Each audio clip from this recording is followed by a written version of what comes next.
Hi, welcome to my channel. We are working our way through the mountain of boxes that accumulated while I was sick, and so today we will be unboxing the April BoxyCharm. I was super impressed by my March Boxy Luxe, so I'm hoping that going back to my BoxyCharm for April is not going to be a downer. So without further ado, I'm going to go ahead and cut into this. For those who don't know, BoxyCharm is $21 a month, and it is a monthly subscription where you receive full-size makeup and skincare items, which is always kind of exciting, assuming they are items you like. Okay, so it looks like the theme for this month is peace, love, and boxy. From the previews, I believe it has sort of a festival Coachella theme, which you wouldn't think I'd be excited about, but I like a little bright color in my makeup, so I'm kind of a little excited about it. So here is the inside of my box, and I have another item jumping out, so we will start with that one first. This is from Starlooks. It says it is the Cosmic Ultra Gem Longwear Eye Pencil, and it is I'm looking for a color here. Okay, well, I don't actually see a color on it, but the packaging does appear to be brown in person, so I'm going to assume there is some sort of brown eye pencil in here, but let us find out. Okay, so I have succeeded in nothing but having plastic stuck to me. This might be a little more challenging to get into than I anticipated. Ooh! I have succeeded in having more plastic stuck to me. I have a feeling cleanup from this unboxing is going to be a experience. So here is the eye pencil. It is actually not brown. It is iridescent purpley white.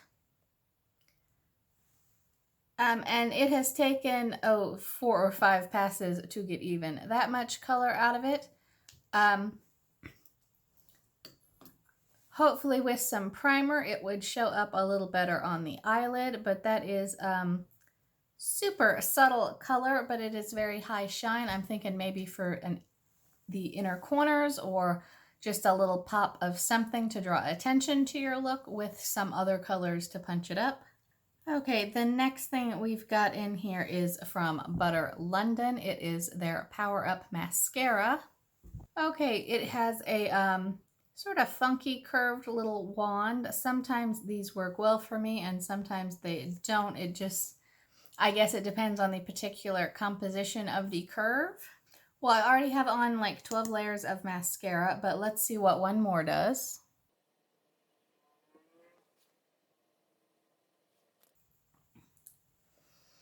Okay, so here we are with one more coat of mascara.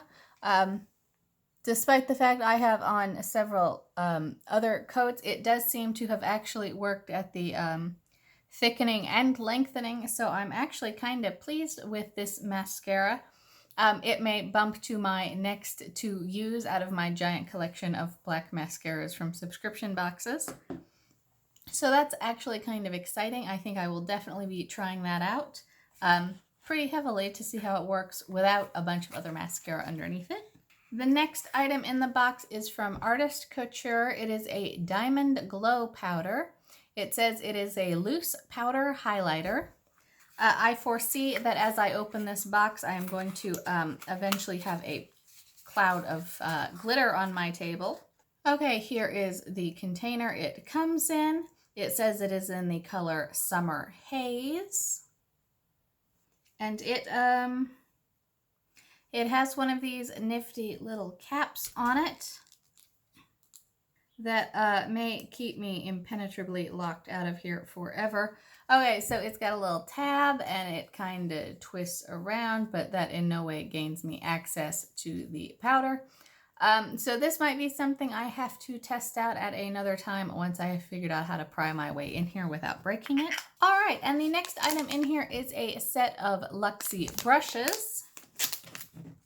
If I have not mentioned it frequently enough, let me remind everyone out there that I love getting some brushes in my subscription boxes because it lets me go longer between cleaning them. And I do like to use a clean brush, so the more the merrier.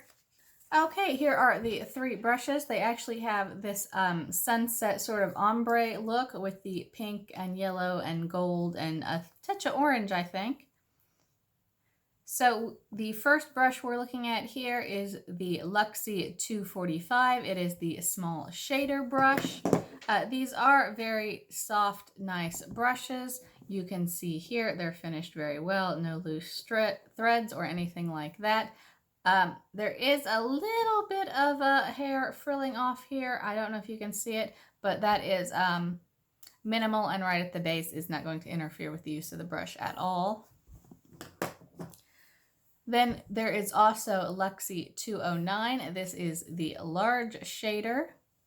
I don't get a lot of use out of this particular size brush because I tend to either put on my eyeshadow with my fingers or do a lot of blending with some multicolored looks and end up using a much smaller brush.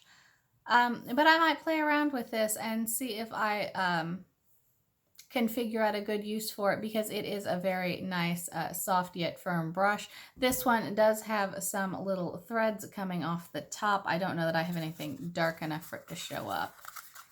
Let's try this.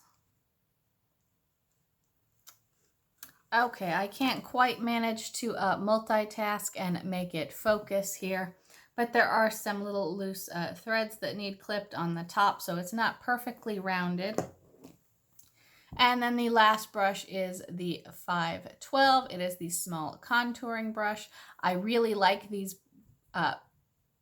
size brushes for applying blush and highlighter, so I am really happy to have another one. This one looks like the best put together of the bunch, and I really do like the weight and size of this handle, not to mention the ombre look.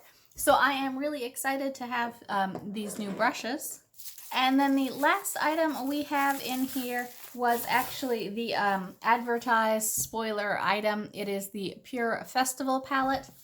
I have tried some Pure makeup before. I'm kind of on the fence about whether or not I like it in general. Some things are good, some things are not. I have not heard great things about their palettes that have been in BoxyCharms before, though I have not received one before. So I'm not sure if I'm excited about this particular palette. I do, however, like the idea of getting some bright festival colors. So here is the palette. There is a mirror on the inside.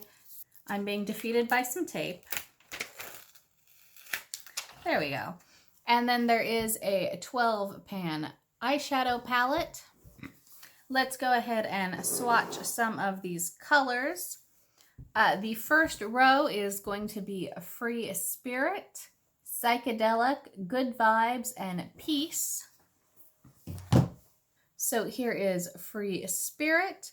It is about my skin tone, but with a slightly bronze tint. Here is Psychedelic, Good Vibes, and Peace. I'm not sure I'm wild about how these are swatching. I'm actually getting a good bit of pigment when I swirl them around on my finger, but it is not transferring all that well to my arm. They'll hopefully wear a little better on the eye, but you can also see they're a little patchy in places, particularly this one here with Peace. I'm going to get the next row, but first I need a makeup wipe before I end up mixing all my colors together. You would think I would have figured out I needed this before I started, but that requires some advanced planning, and that is not my forte today. Okay, then the second row has, so the first row was all sort of neutral metallic shimmers. This row then has some matte and glitter colors. This is Epic, Gypsy, and Wild Child, and then there is a pressed glitter 24 Magic. So this is Epic. That has probably swatched the best out of all of these. It is a matte tan color. And then Gypsy is a shimmer purple. It looks like in the pan. It looks a lot more matte on my arm. And then Wild Child does kind of excite me. It is a hot fuchsia pink color. It kind of reminds me of the pink pressed pigment in the Riviera palette, at least in the pan. It did swatch pretty well, so I will be excited to try that in an eye look. And then the glitter 24 Magic is, yeah,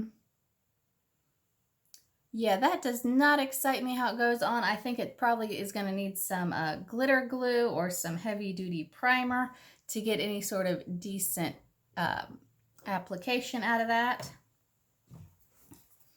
And then the last 4 colors, we have 2 more mattes, a shimmer, and a pressed glitter. All Night, Hidden Desert, Sunset, and Fireworks. Here is All Night. Oh, again, that one went on really well. And I do like that color. It is a very nice deep brown. Then there is Hidden Desert, which, oh, looked sort of brown in the pan, but swatched, that is a very nice sort of red dirt color, but it's pretty attractive. And then we have Sunset. Oh, again, I like that quite a bit. I like all these so much more than the first 4, particularly how they're going on. And then the last glitter, the Fireworks. Yeah, that is just a hot mess. I don't like these glitter shadows at all. I think you would definitely have to get down and dirty with some glitter glue to even start to make them work. But the matte and shimmers on the middle and last rows are very, very nice. I don't hate the ones on the first row, but they're just a little patchy swatching. I think I would have to play with them quite a bit on my eyes to see how they actually wear. And I will say, despite the fact that the glitter does not want to swatch very well, there is already glitter in a couple of the pans, so it is going to make this palette a little more difficult to use. However, I'm not disappointed in that. I was really on the fence and not sure how I was going to feel about this particular palette, but I think I'm actually pretty happy to have it. I'm going to be playing with some of these colors, particularly this pink and these reddish brown colors, orangey brown colors, quite a bit, especially with summer coming up. I mean, I may not be hitting Coachella and festival season, but I can definitely enjoy some bright eyeshadow looks for summer. I am also really happy to have the new brushes, and I'm actually pretty pleased with that try-on of the Butter London mascara, so I think this box is a win. It was well worth the wait. I'm glad that it came, even though I could barely get to it. It's the 1st of May. I did not get to it in April, but I'm very happy to have April's box, and I'm looking forward to the May box. If you would like to see that video or my other unboxings and other future videos, go ahead, hit subscribe, come back and see me.